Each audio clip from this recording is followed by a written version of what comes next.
성경의 숲을 걷다. 오늘은 시편 104편입니다.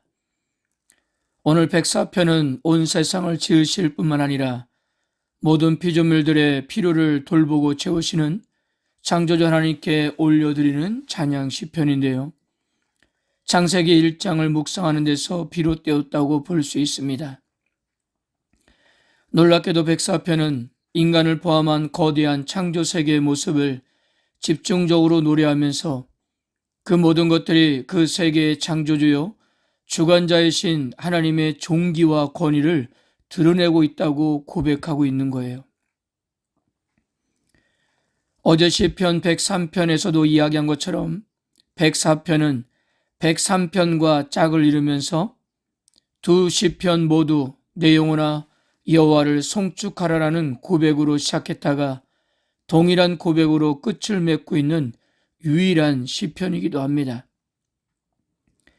103편은 인간의 관점에서 여호와의 헤세드, 즉 신실한 하나님이신 여호와의 성품에 초점을 맞춘 것이었다고 한다면 104편은 위대하고 존귀와 위엄이 있으며 영광스러운 하나님이신 여호와의 능력에 초점을 맞추고 있는 거예요.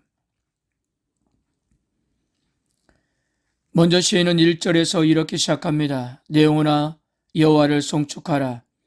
여호와 나의 하나님이여 주는 심히 위대하시며 존귀와 권위로 옷 입으셨나이다. 방금도 말씀드렸듯이 104편은 내 영혼아 여호와를 송축하라라고 시작하고 마지막도 이 고백으로 끝이 납니다. 그리고 위대하시며 존귀와 권위로 옷 입으셨다라고 하는데 이 표현은 왕의 복장을 연상케 하며 여호와 하나님의 왕권을 묘사하는 것인데요. 여호와 하나님께서 온 세상의 왕이라는 지위와 참으로 잘 어울리는 옷을 입으셨다는 의미입니다. 2절에서 4절까지 창조주로서 여호와의 위엄을 그림을 그리듯 보여주는데요. 여호와는 빛을 옷 삼으시고 하늘로 휘장을 지시며 물 위에 누각을 얹으시고 구름 수레와 바람 날개를 가지시고 바람과 불꽃을 신하로 두십니다.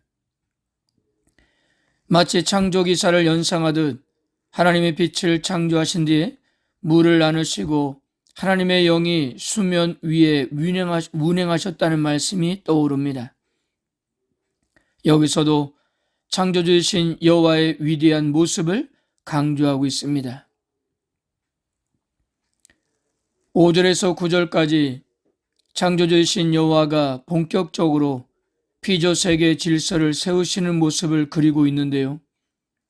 여호와가 땅의 기초를 놓으시고 영원히 흔들리지 않도록 하셨음을 선포하고 바다와 물이 땅으로 넘어오지 못하게 제어하시는 모습입니다. 10절에서 18절까지 제압된 물은 이제 창조주 여호와의 통제 아래 창조 질서를 이루는 데 사용되는데요. 물은 하나님의 질서 속에서 열매를 맺고 생산적인 역할을 감당하고 있습니다. 물을 주제로 창조주 하나님의 위엄과 권능 그리고 피조물들을 향한 그분의 배려와 사랑을 느끼게 해줍니다. 무엇보다도 산과 나무에 깃든 활발한 생명의 활동을 묘사함으로써 창조세계가 정적으로 머물러 있는 것이 아니라 모든 것이 힘차게 활동하고 있음을 드러내는데요. 결국 하나님은 물을 공급하시고 그로 인해 모든 피조물들에게 음식을 공급하신다는 이야기입니다.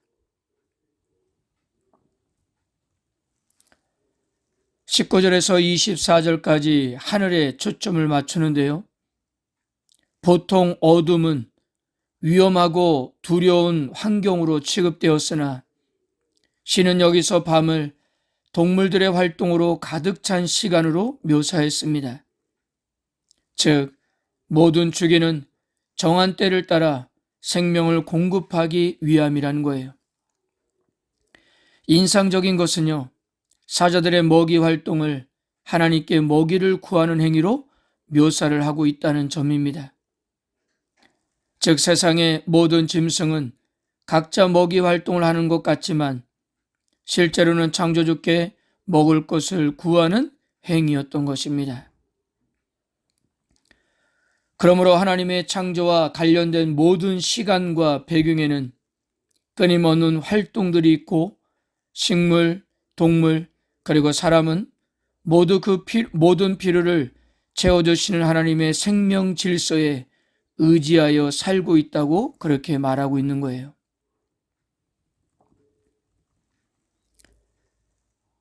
(25절에서 30절까지) 모든 창조 세계를 다스리시는 여호와의 통치는 그분의 지혜를 드러낸다고 했습니다. 지금까지 언급한 모든 피조물들은 오로지 여호와가 먹을 것을 주시기를 바라고 있다는 것인데요. 그분이 주시면 먹고 살 수 있지만 그렇지 않으면 굶주림에 떨 수밖에 없으며 심지어 여호와께서 숨을 거두어 가시면 한 줌 먼지가 될 뿐이라고 하면서 피조물의 유한성을 강조합니다. 그러나 그분의 영을 보내사 창조하시고 유한한 땅을 새롭게 하신다고 고백하는데요.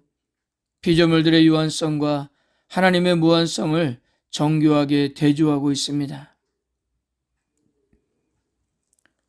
그리고 마지막 31절에서 35절까지 시인은 여호와의 위대하심을 알고 평생토록 살아있는 동안 하나님을 찬양할 것이며 그의 기도를 기쁘게 받아들이시는 여호와로 말미암아 즐거울 것이라고 고백했습니다. 사랑하는 성도 여러분, 이 세상은 여전히 하나님의 창조 질서 안에서 이루어져 가고 있음을 믿으시길 바랍니다. 그런 뜻에서 우리는 하나님의 창조 앞에 다시금 겸손해질 필요가 있고요. 하늘, 산, 바다, 동물, 식물 등등의 모든 자연세계의 질서를 보며 창조자 하나님의 놀라운 은총을 다시금 송축할 수 있어야 합니다. 성도 여러분, 신앙은 시선이라 할 수 있는데요.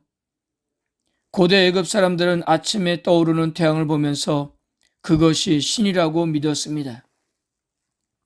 그런데 문제는 밤이 문제였어요. 밤이 되면 암흑천지이고 밝을 때 숨어있던 맹수들이 나와 어둠을 장악하고 도둑이 들어도 어둠에 묻혀버리기 일쑤였습니다. 즉 애굽인들에게는 밤은 신이 없는 시간이었던 거예요. 그래서 어서 빨리 아침이 되어 신이 다시 돌아오기만을 바라며 공포에 떨어야만 했다고 합니다. 근데 오늘 시인은 이런 애굽 사람들을 비웃고 있는 것인데요. 그런 애굽 사람들과 고대 사람들이 대부분 신이라고 믿었던 태양이 하나님의 피조물이라고 선포하고 있기 때문입니다. 그리고 하나님께서 태양을 뜨게 하시고 운행하게 하시며 세상의 모든 만물이 살아나게 하신다고 고백했습니다.